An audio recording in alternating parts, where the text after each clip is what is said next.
Hi, this is Amy. And Melissa. We are a couple of retired Texas teachers who are CALTs, Certified Academic Language Therapists. We started our own businesses, and now we have a podcast called The Dyslexia Duo. So join us for our informative podcast, where we'll delve into dyslexia, covering the topics that affect parents, therapists, teachers, practitioners, and anyone who wants to learn more. We'll guide you through everything you need to know, from the first signs to the intricacies of dyslexia curriculum placement and beyond. This season, we will cover the referral process, what to expect when your child or student is dyslexic, the generational impacts of dyslexia, and how to support those affected. Come join us.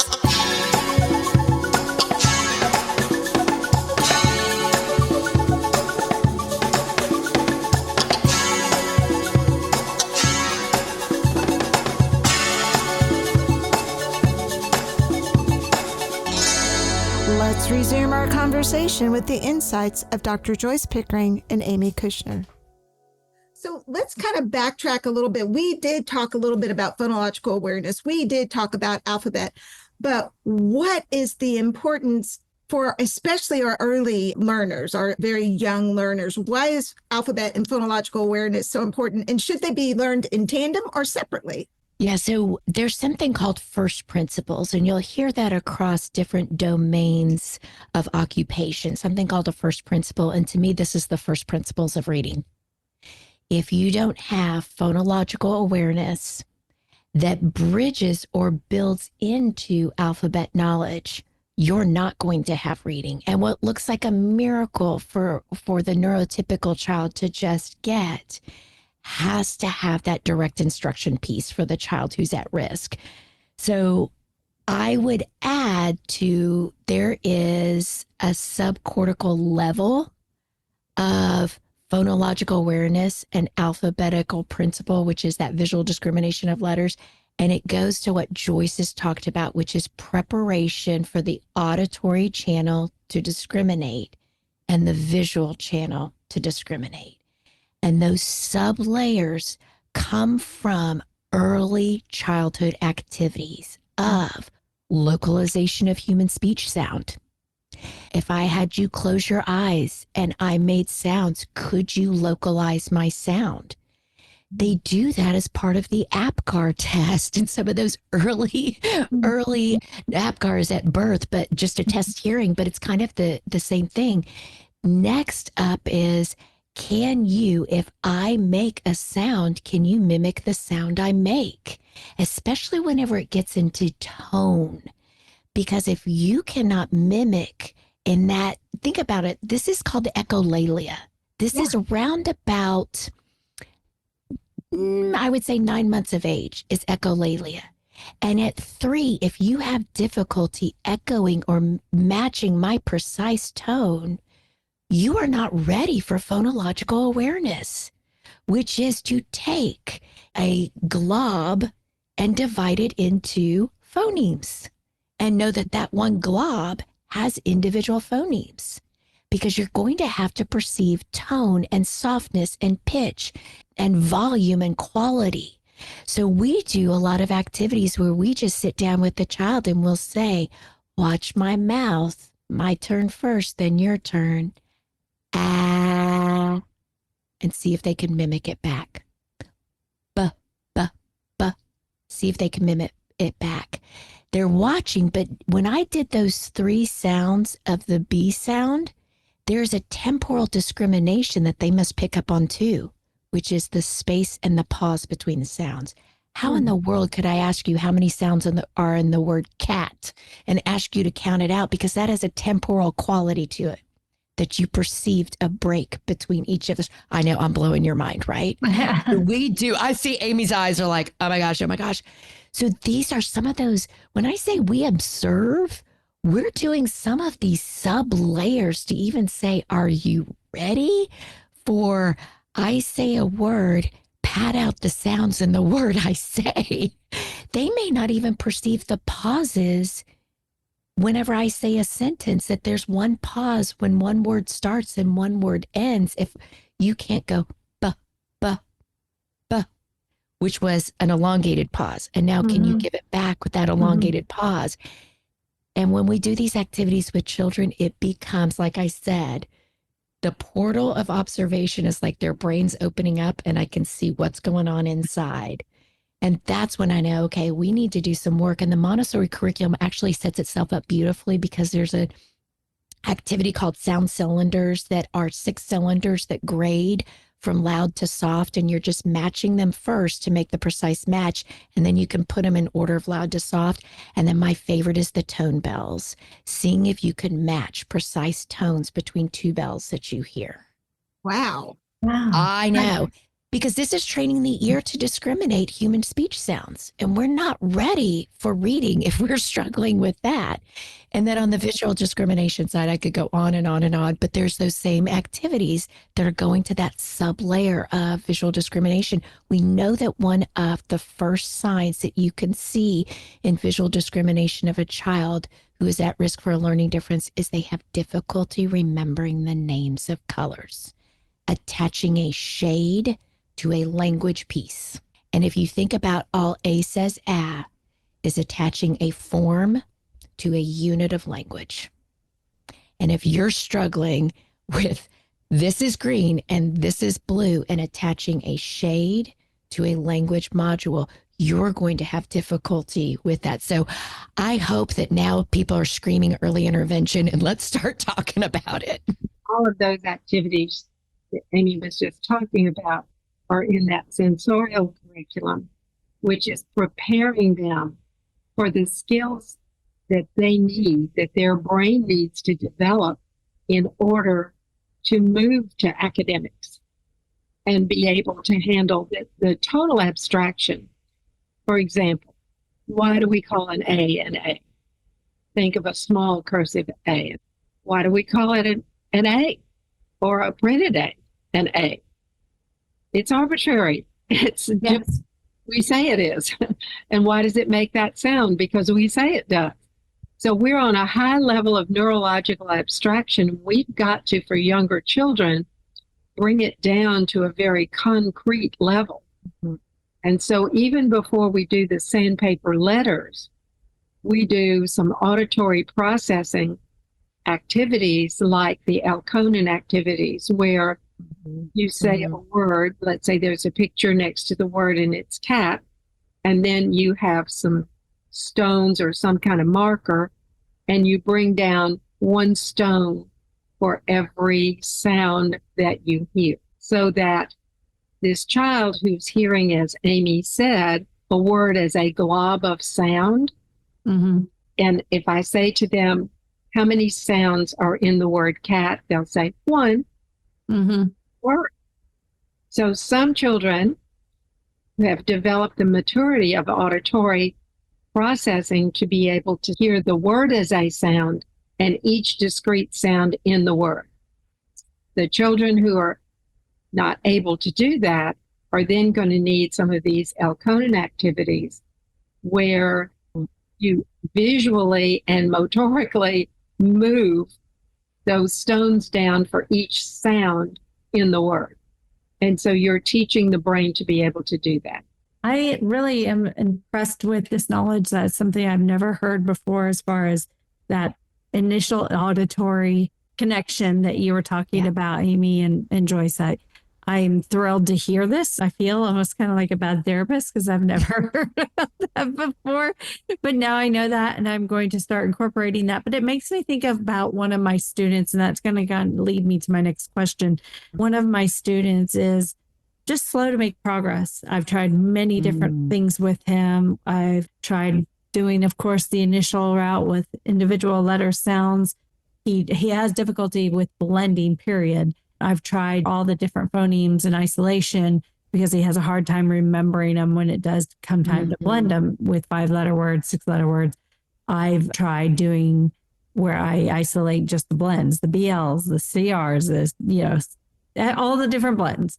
And that's helped him quite a bit. That's been a game changer for him. But the progress, even though he's made progress with that, it's still so slow. So I guess my question to you is, what is recommended if students are slow to respond to the intervention or don't make expected progress? And is there something I didn't do right in my language therapy? You know, I want to take full responsibility and do something differently next time. I haven't done anything wrong, but blending is a very hard talent to have. Yes, they know all the letter names, and yes, they know all the sounds, and they're still not applying it to read words. So blending is a challenge for many, and particularly for those who are dyslexic. So in the C program, the way we do this is teach by the word family. So the word family, let's say we've taught the letter A and we've taught the letter T, and they have mastery of that, and we're putting them together into the word family at A-T. And we are moving the movable alphabet A next to the T, showing we're putting them together. We're blending at. And then we have a picture of, let's say, a cat. And we take the letter C and move it to blend with the word family. So if a child can't read a word, can't blend it, we'll say first, what's the word family? If they know, good. If they don't, we tell them. Okay. And what is the beginning sound? If they know, great. If not, we tell them and have them say it after us. And then we start moving the C, in this case, toward the word family at, and saying it at, cat.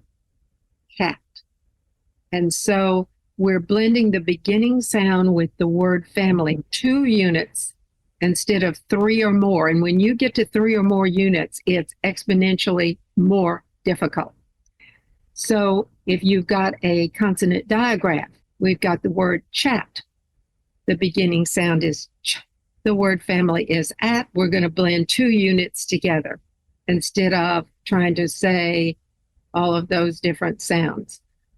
We've got a blend. We've got FL, full, and we're going to blend that with at. And so the beginning sounds in English can be a consonant by itself, a consonant digraph, or a consonant blend. And then if what they are learning, of course, I'm using at as an example. All of the vowels can be in word families, but it makes blending much simpler than if you're trying to blend 5 different sounds in a word. That's going to be a mountain that most dyslexics have a very hard time climbing. Yes. And I would add to it too, it's always, what is the problem we're trying to solve so my father has a lot of father-isms that, of course, it wasn't until I was an adult that I realized how smart he really was. Because as a child, I did not like hearing them, but he would always say, what is the problem you're trying to solve?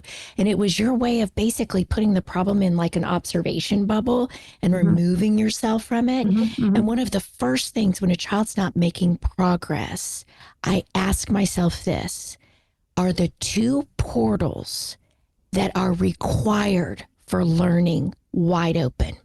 There are 2 portals you must have wide open in order to concretize or learn.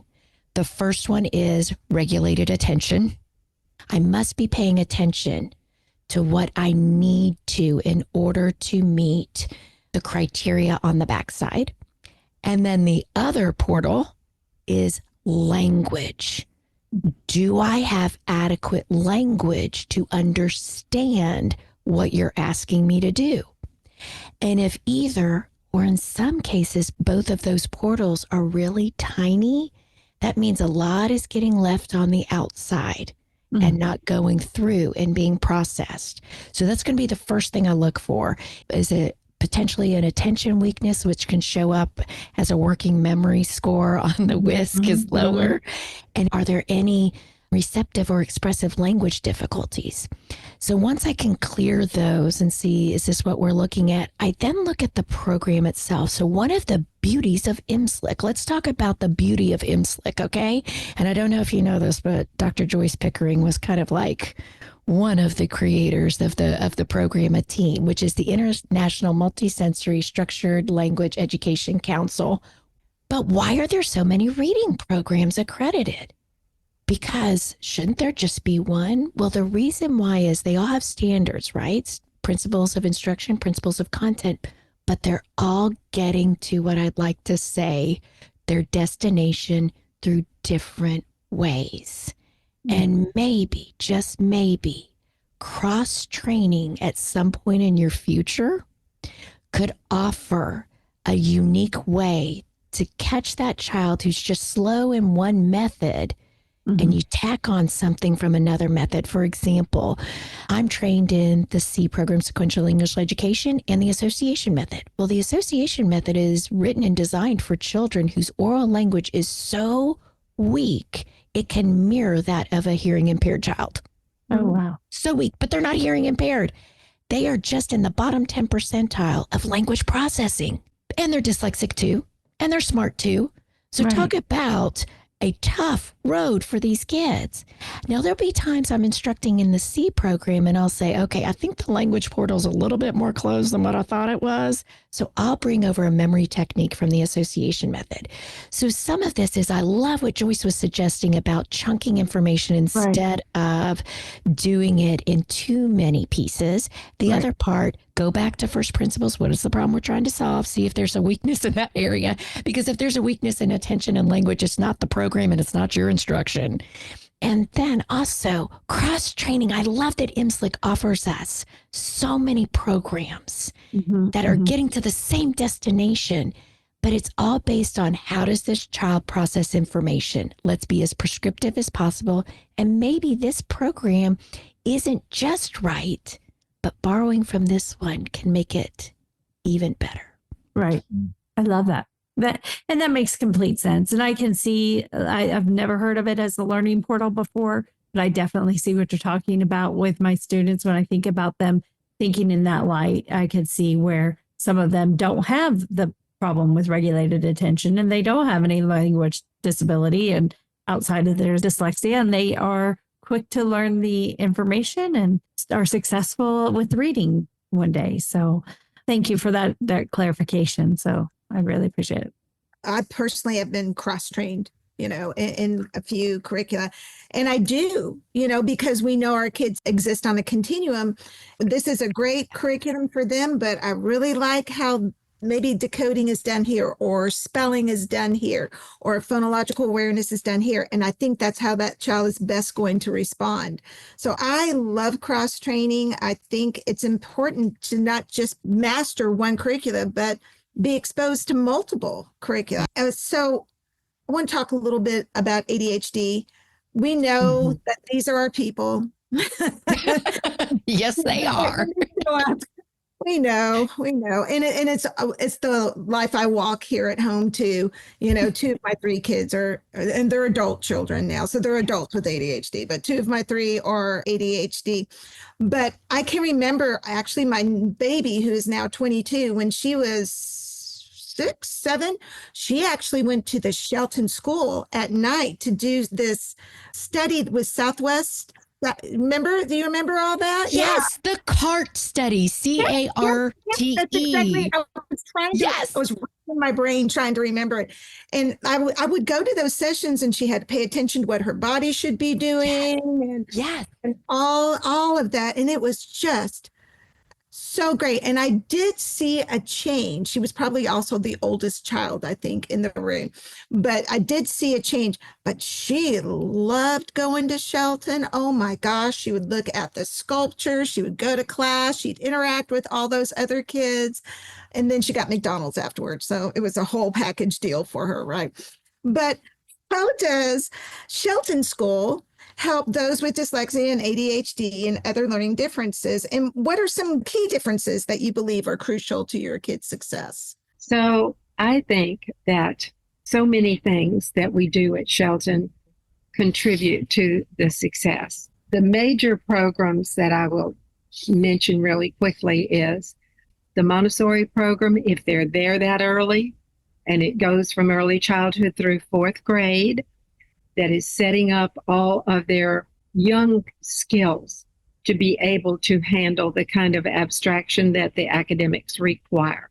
5th grade and up is a more traditional program, but throughout the school, there's two things that continue. One is respect for each child's unique ability to learn and whatever their difference is. The other is the multisensory teaching.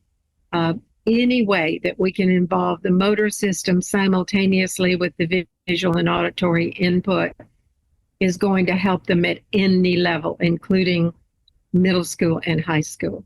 So there's also the language therapy programs. We do use 4 different ones at Shelton. Why do we do that? We look at their profile as a learner from their admissions testing and match them to the program that's going to work best for what they need. It's very carefully thought out and individualized. If we see that we're not getting the result that we usually see, we rethink it, and it might be that we need to change the program or combine some of the information that we're doing with them. There is a social skills program. This is really important for students with learning differences to be able to really perceive some of these very abstract words that people use with them like they know what it means, and to help them self-regulate and learn how to do that. The specials that we have are music, theater, and the computer skills that they eventually learn. Now, we don't have computer in early childhood. That needs to be hands-on manipulatives. Mm-hmm. But as they move through, by 5th grade, they have a computer for day work. Sometimes they're on the computer, other times they're writing. 6th grade through 12th, then they have the computer that is checked out to them for the year. It's a Shelton's computer. That way we can control the content that's on there, and they can take it home to do some of the work that they have to do, especially in middle and high school. So all of those things are deeply considered about not only their academic, but their social, emotional development. How can we help this person cope with a lot of the stresses that they have?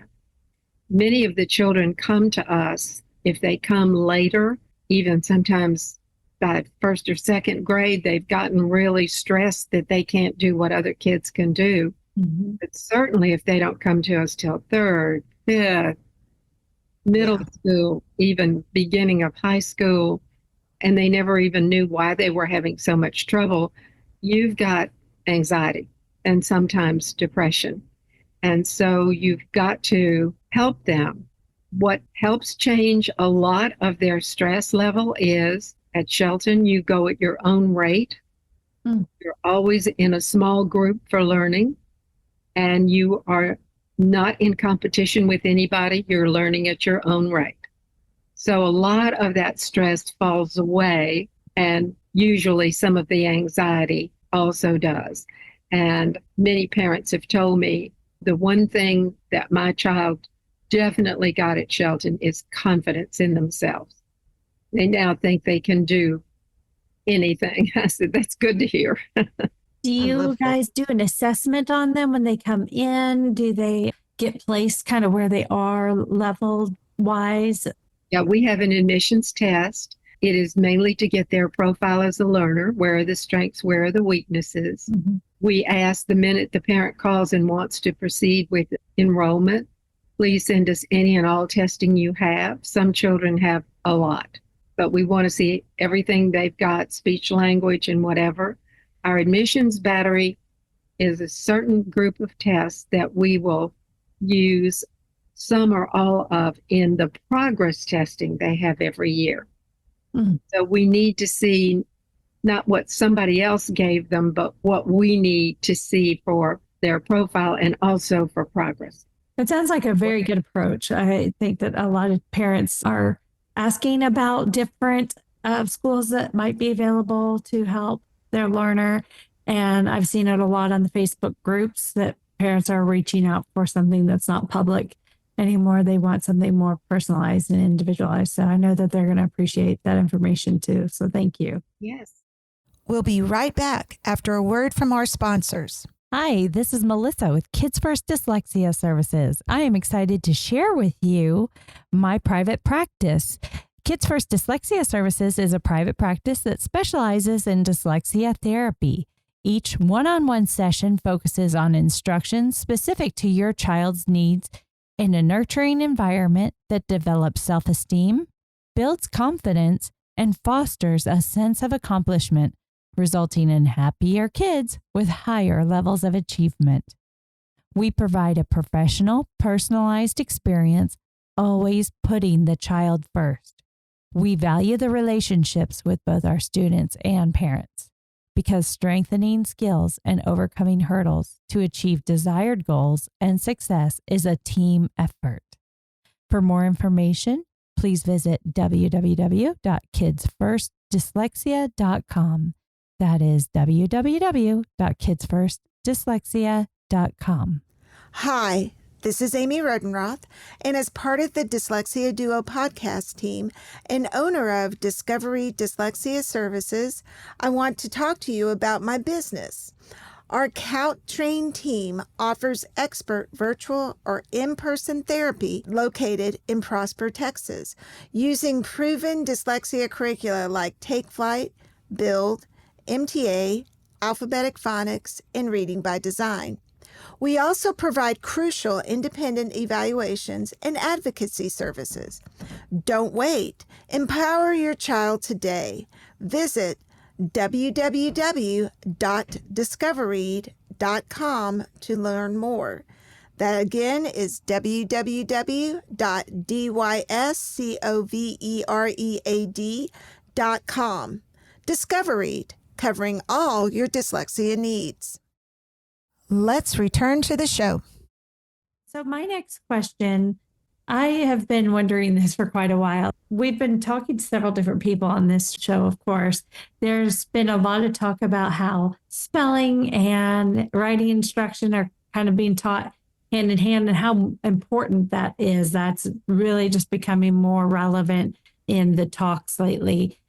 And the approaches kind of differ across all the learning environments, of course. So what have you found to be more effective, and how can parents work with their child to develop these types of skills as well? Everything they're taught from the beginning in the preschool program throughout all the language therapy training that they have is that they are learning how to decode words, and they're learning to spell and write the same vocabulary.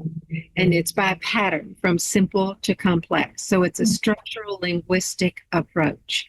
What seems to me to make no sense is a spelling list I saw from a second grader coming in October. And the spelling list in the second grade had witch, pumpkin, it was all made up of sort of the theme of the season rather than the patterns of the language. Right. What children do when they're faced with that, even typical children, they memorize the words. They may hold on to that until they get to the spelling test, or they may not. But if you ask them to use or spell those words in sentences a week later or a month later, they wouldn't be spelling them right because they don't understand how to actually perceive the sounds in the word and where the sounds are and where the syllables are. Therefore, to be able to, that's actual spelling. And then when it comes to parents, there's a juxtaposition. The parent, any parent, their child is like their heart outside their body, beating out there. And a parent finding out that their child has a need, we as parents are driven to make it better. So at home, we're like, okay, problem solved. What can I do at home? What can I do at home? Where the juxtaposition comes is the child or student, after investing 7 hours that day of cognitive, emotional, physical, and even spiritual equity, or giving out all of this, is absolutely exhausted. And what they want from their home environment is a sanctuary. So you have this juxtaposition between a parent wanting to ease their pain and a child saying, just let me be me. Hmm. We have these conversations with our parents because for the first time when they come to Shelton, we're telling them that they can take off their advocacy hat, but it's been a hat that's too comfortable and they like that hat and they don't want to leave that hat behind. And we're saying you need to take it off because we want your child to come home and be able to do what Dr. Robert Brooks termed their islands of competence. Mm. They live in a sea of inequity every day. Every day. Other people can read faster. Other people can spell, can do math, da, da, da, da, da, da. The list goes long. But they got this when it comes to soccer, or they got this when it comes to art. And I know this is my thing. We can't dilute those opportunities after school that occur by bringing more schoolwork into the home. So a parent needs a job, and this is the job that we give them. The job is to seek that opportunity to be present with your child in the greatest gift that reading gives us, which is storytelling and imagination. You don't need a book in front of you. You could do, let's do this. And I was getting this great idea from a podcast I listened to where it was, I listened to the Smart List podcast. I know that that's like a pitch out there, but it is so good. It is so good. It is. And it was, I can't remember the guest, but he was talking about how, you know, he basically came from a lower class family and his dad would work till like 8 or 9 at night, but his dad would always make sure to go into his room at night and say goodnight. And they started a creative story together. And it wasn't anything that was written, but they would add different elements each night. They'd have to remember what they did the night before and then add on.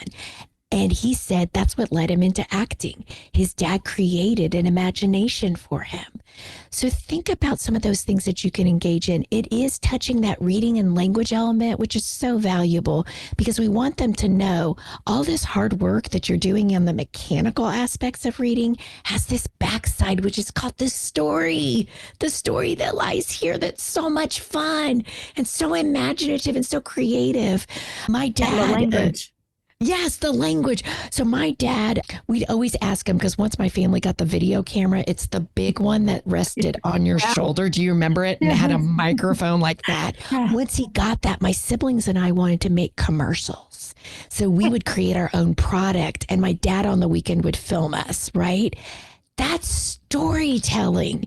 It doesn't have to be in writing, but it's the same principle of this beauty on the backside. So that's what I'd encourage, because truly the idea of remediation, we need to be clear. We are building a new neural pathway. Every day that child sits in front of us, we are laying down concrete of a new neurological set that they didn't possess. And it takes a lot of time and it's hard work. So I kind of ask parents to take a back step, but do something different. Yeah. Oh my goodness. I find some parents really want to do something, work with their child in some way. And I always talk with them about, does your child like to work with you? That's a big one. And some do. Some really like that, but others want the parent to be their mom and not their teacher, or their dad and not their teacher. And if they try to force it, it's a negative situation. And that'll turn them off to what we're trying to work on. So we're going to ask you, as Amy said, and you know, if you really want to, I'll teach you some things so you can do it the way we do it. And we'll talk about how it's going. But for the most part, one of the best things you can do from the time they're very small is read to them, because dyslexics miss out on so much information because they can't read. So they're only getting mostly what people are saying to them. So being able to develop their vocabulary has helped a great deal by being read to and talked to. So that's one of the things that we do at Shelton. They have reading minutes to do with their parents, usually every night. Very nice. Very nice. Well, I mean, Shelton is just such a unique setting and such a Mhm. rewarding setting for the students, and I would imagine the teachers as well that work there. But we were looking online at Shelton. We saw Shelton Outreach. So what is the Shelton Outreach? What is that exactly? I love that you're getting to this. Joyce, this is her baby. It's great. So the Shelton has four parts, four entities: the school, the evaluation center, the speech language clinic, and the outreach center. The first three were there almost from the beginning, all of those. The outreach department I founded when I came to be director of Shelton I came in 1990. 6 months later, in January of 1991, I founded outreach because I knew no matter how big we got, there were hundreds of thousands of children across the world that needed the kind of unique skill programs that we have. And not everybody has all of these. And so it was just a duty to be able to share what we know and help anybody that wants it. And the school, in my mind, was a resource center for everybody. So the Shelton Outreach does training for teachers in the 4 language therapy methods. It does training for Montessori at levels from early childhood up to adolescence, and also training for Montessori administrators. In addition to that, we do a lot of short-term workshops. We can go out to any school in the Dallas Metroplex area that wants an overview of learning differences and a simulation of learning differences once a year, free of charge. If they want other presentations, there is some charges for that, but we try to keep it as low as possible. The very first program we started in outreach was called Shelton Scholars. It is a Saturday program on fall and spring, and it is a summer program. And so in that program, the C program is used in small groups. We keep the cost as low as we can. It's much lower than a private tutor, and they get really intensive work from 9 to 12 in the summer, and then on the Saturdays also. It's 9 to 12. And the information about that is on our website. So anyone interested in knowing more about the Scholars Program can go on the website and find out about it. So these structured literacy programs are all accredited by IPSLC and IDA and recognized by the Texas Education Association. So people can trust that this is scientifically well worked out programs. Are some of those trainings available to educators to get their clock hours for the TEA as well? Yes. Oh, great. Ooh. It's good to know for teachers that need to do that type of thing. Yes. That's good. Somebody like me. I need to keep up with my clock hours. So right now, the Montessori training, or the MACAR program, which is Montessori applied to children at risk, you don't have to be a Montessorian to take that. And it's usually offered in the summer and some other times during the year. And it is now on Canvas. So it is online. And you don't have to come to Shelton every day to have it. And some of our MSL programs and C is on Canvas also online. Sometimes we do it face-to-face, and other times we're doing it online. Very nice. Just to make it easier for people to get it. I will say the whole online learning thing has been just a game changer for all of us. I kind of fought it a little bit, initially because I didn't understand it. But oh my goodness, things that I did not have access to before.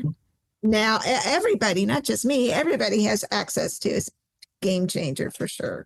It truly is. And one of the courses we have online is utilizing C. So if you're already trained in another method and you want to know how to use the C program and the C materials, this allows you to take the coursework, but you don't have to do the whole practicum because you're already certified. Yeah. Yeah. Good to know. So we're getting kind of close to the end. Y'all have just been such a wealth of information. Oh my goodness. But our readers, so I have a coworker and I tell this story every time. Every time we do a podcast, she goes, my husband wants you to stop asking them what books they recommend because it ends up in my Amazon cart and he gets mad at me.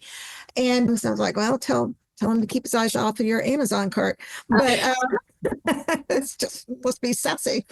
But what books for any interested parent or teacher or therapist, practitioner, whatever, what books do you recommend or articles or websites or even who inspires you in what you do?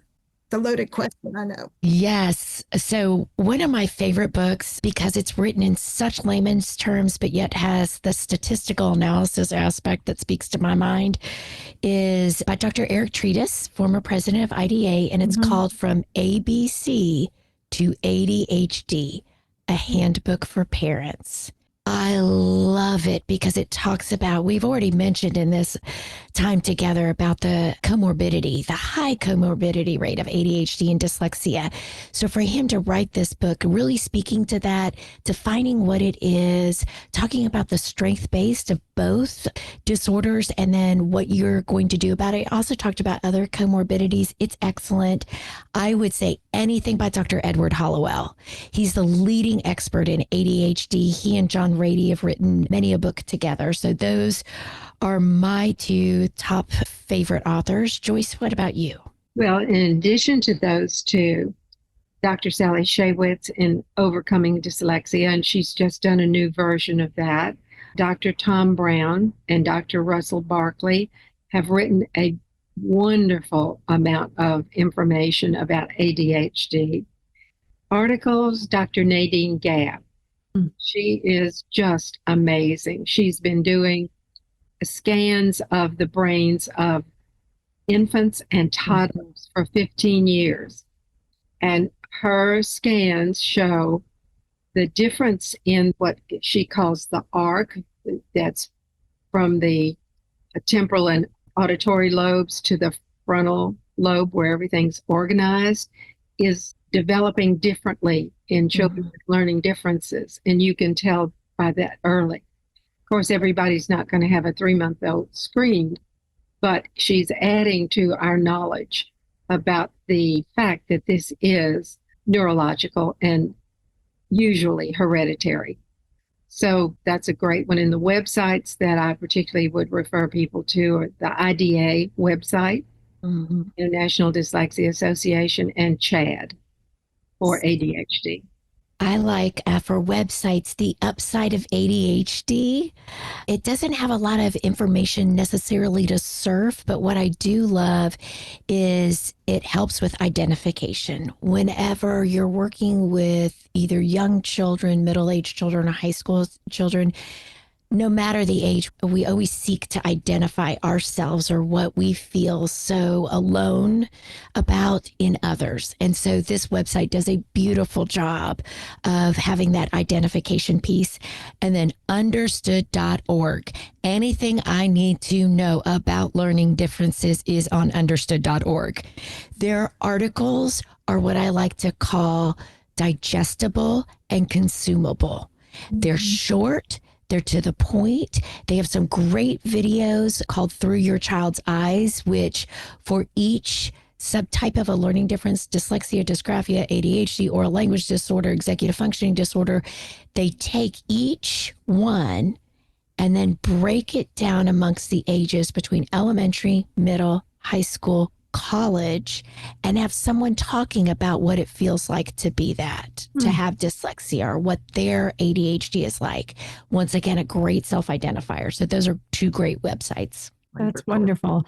We have been wanting to get Nadine Gabb on our show for a little while too, and we're having a hard time getting her, but hopefully one day. She's very, very busy, but I'll certainly put in a good word for y'all.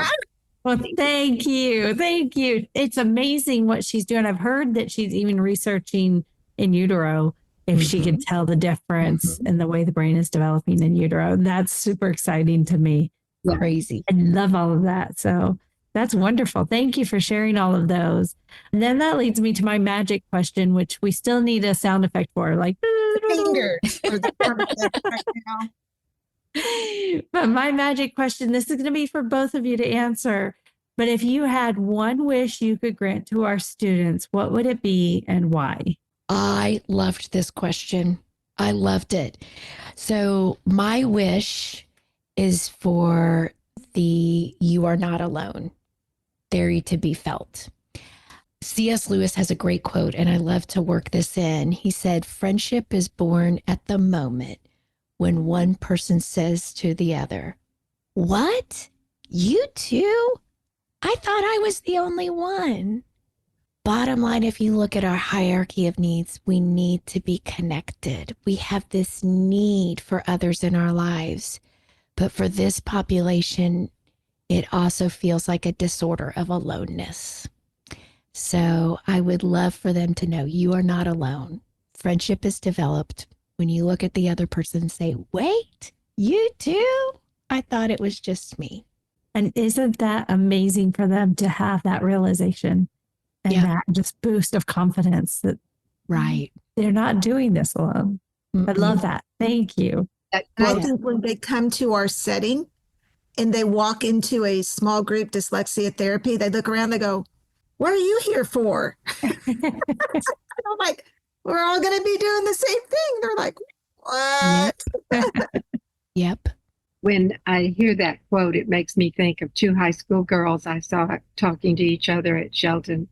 And one girl was saying to the other, "You read slow." And the other girl said, "Yes, I do. And so do you." They often kind of tease each other, but they're so comfortable with their learning difference after they've been there and really understand it. And, they really have to get to that place where they embrace it and aren't fighting it or ashamed of it. And so what I would say is the one thing I would like to have happen is that every child would have the gift of a Montessori education and a well-trained academic language therapist. Yes, absolutely. I completely agree with that. Oh my goodness. And I love that you bring up the Montessori again. And I really want to come to one of your trainings and learn more about that because that's obviously very impactful for you. You know the importance of those two components. And I know that what we do as language therapists, we do a lot of that already, but I want to see your magic to it. Oh, yes. Anytime you want to come to Shelton and observe, let me know. That. Yes. I would love that. Oh, Go together. Yes. We'll have duo on the go and we'll meet the quad. I love it. Take it on the road, girls. Thelma and Louise, hold hands and come. I know. Not off the cliff, though. Not off the cliff. The proverbial cliff, I guess. Maybe. Right. I did think of something. I did write a paper that I was asked to write. It's not real long, but it's how can parents talk to their child about a learning difference. Oh, it's so good. If anybody would like that, they can email me at Shelton, jpickering@shelton.org, and I'd be happy to send it to them. And can you tell us the title again? I was writing it down. I didn't get the whole thing. How can parents talk to their child about their learning difference? And if y'all do hyperlinks or anything like that, she can send it to you and y'all can put it like as a hyperlink or something. Oh, that's a great idea. Yeah, that way the listeners can have it right there. We put it in the publishing platforms. We do put that. Perfect. Awesome. Yeah. Not only the student, but the parent has to get to the place where they are comfortable with the fact that their child has a learning difference. Yep. They realistically understand this is a really bright child with many gifts, and here's one thing that they need help with. One or more. Yeah. And that I think to me, what I think about some of my students that struggle the most is I think if I had a wish, I would just want them to not feel like they have to fight all the time. I don't want them to go through that. Yeah, that they could get out of that fight flight mode. Yes. And even though we know that the therapy gets to that point, that introductory phase where they're in the thick of it, where it's just so hard, I just wish that they didn't have to fight all the time. Yeah, I do too, Melissa. School like Shelton can help them get to quicker because therapists might be working with them several times a week for however long. At Shelton, they're immersed in an entire environment of people who understand and appreciate them as people and as learners. I can just see the look change in their eye after they're there a relatively short time. It's not something they have to hide anymore. And they're with other kids that are experiencing a lot of the same things. That's kind of nice for them. Sometimes people say, would it be better if they were just in a regular school? Well, in a regular school, they're not getting what they need and they're not experiencing success. And that's really, as Amy said, damaging their self-esteem dramatically. So just being there to get what they need, as long as they need to be there, just changes their life. It really does. You know, like I said, my own children are adults, and kind of being in the middle of a new identification, or your kids are struggling as the parents of the child, or even the child themselves, they just feel like it's going to be like this forever, forever and ever and ever. And my husband, who is a very smart person, I would get so discouraged from one school year to the next. And this is how I related to my parents. And this is how I related to my students as well. And he would say, Amy, it's a marathon, not a sprint. You don't get to the end of the third grade line. You don't get to the end of the fourth grade line. You see the whole person as they are and watch that progress. And that's always kind of what I would try to tell my parents, my students. You know, you are making progress. It's baby steps, Bob, baby steps, you know, I mean, it's important. So that's my 2 cents. I love that. I love that. Yeah. Especially to any parent who you're working with their child and they say, I want them reading on grade level. And you're like, well, I do too. It'll be a while. We really, really appreciate that y'all took time out. And I always say this, on a Sunday, on a Friday, we've got somebody coming in the evening because there's a change in time. But we really, really appreciate y'all doing this with us and helping to support our dyslexic population and continuing to spread awareness for everybody. We really appreciate it. And I learned more new stuff. I love it. But it takes a vehicle like y'all to get this out there. So from Joyce and myself, we thank you for doing this, for giving the platform to so many people who have a level of knowledge to share and guide. So thank you for being the vehicle for it all. It's great. I love y'all's podcast, by the way. I'm an active listener. Oh, thank you. Love that part. Right. That's wonderful. That's like an honor. You know, I just love it that you guys are a part of this in this way now. It has been fun. I can't believe time flies. I cannot believe we're finished with time. It's been great. Yeah. We'll have y'all back. We have more questions. Y'all know that. Right. So much more. And y'all need to come see us. We would love to host you. Love that. That would be great. That would be great. So this is Amy. And Melissa. And we're the Dyslexia Duo. We'll see you next time. Thank you. Bye. Bye. The Dyslexia Duo podcast hosts are Amy Rodenroth, Melissa Dean. Our producer is Greg Rodenroth. You can find us on Facebook at the Dyslexia Duo. Email us any questions or comments at thedyslexiaduo@gmail.com. Awareness is so important. Share this podcast with your friends, family, and teachers. Thanks for joining us. Bye.